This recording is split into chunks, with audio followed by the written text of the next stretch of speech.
checked it out, and I want to read it to my son for all of you, but as long as there's some other children here, I would love to have them come up so I can read to everybody right here.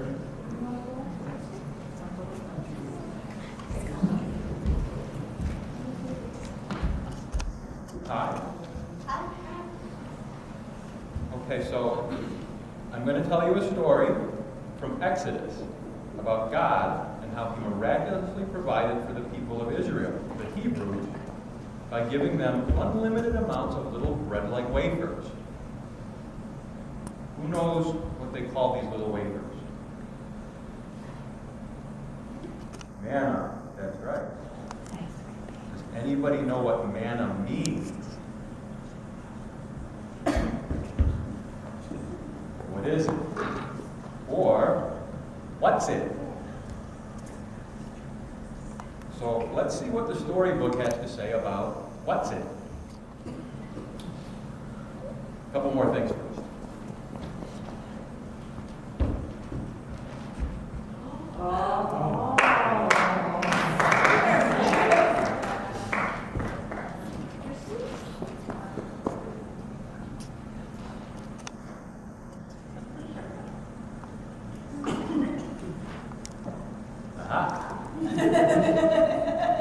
Not a rabbit. It's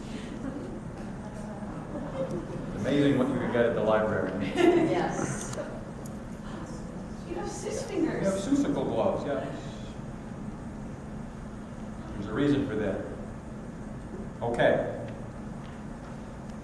Now let's read.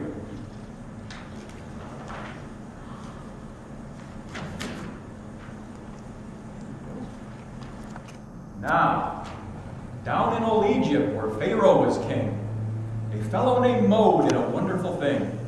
There were Hebrews and Shebrews all over the place, and that put a frown on old Pharaoh's face. So he did some upsetting to stop all their smiles, but they just kept begetting. They stretched out for miles. Then Mo said, "Hey Pharaoh, you're so mean and rotten. What's God gonna do?" Well, it won't be forgotten. Sure enough, God got angry and took him away.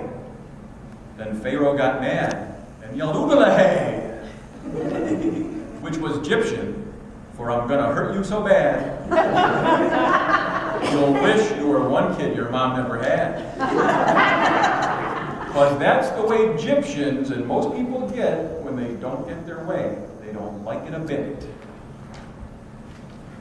Now, Rope was so mad that he followed them all, little ones, big ones, short types, and tall. Then he backed them all up at the sea that was red and said, "Now you'll wish that you really were dead."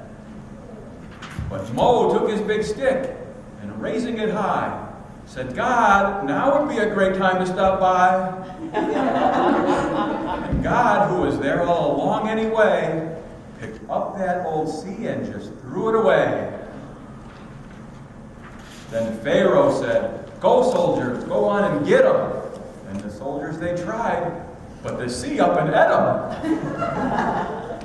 Then the Hebrews and Shebrews of Israel said God was the best God they ever did see. They partied and stayed up till way past 8, celebrating their save from a Pharaohish fate.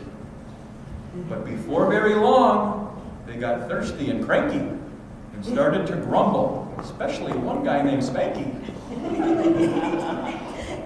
Then the people got hungry. In fact, they were starved.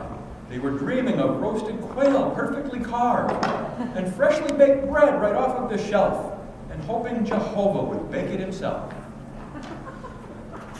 Sure enough, when the night came, a Hebrew named Ralph was struck in the mouth by a quail flying south. Then one after another, they came flying in. Soon quails were in stew pots and frying in tins. And next morning, out of the edge of town, a Hebrew named Wharton was hanging around. When he spotted a goldenish, pinkish white disc and decided to eat it despite the slight risk.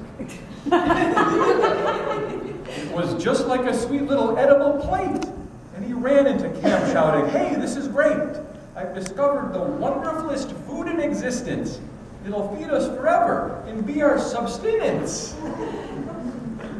Now, despite the big words that Wharton had used, he was instantly, nastily, verbally abused. You're a fool, they all shouted. That one little speck can't feed all these folks. What the hey? What the heck?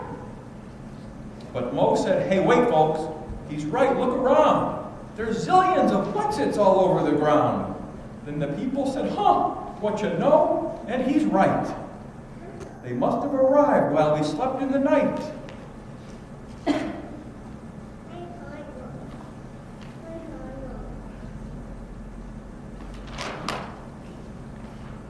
There were what's-its in every cranny and nook. For those who were willing to just take a look, there were what's-it in every place you could think.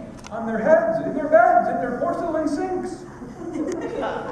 So the Hebrews and Shebrews said, oh, how he loves us to shower such blessings upon and above us. And now we have no doubts. No, it's not like it was. For finally we have faith in the things that God does. But the what's-its went bad every time there were more than the people could finish the evening before. Next morning, that delicate flavor went south and turned monstrously muckish inside their mouths. They were no longer goldenish, pinkish, and white, but a sick shade of green that put grown men to flight.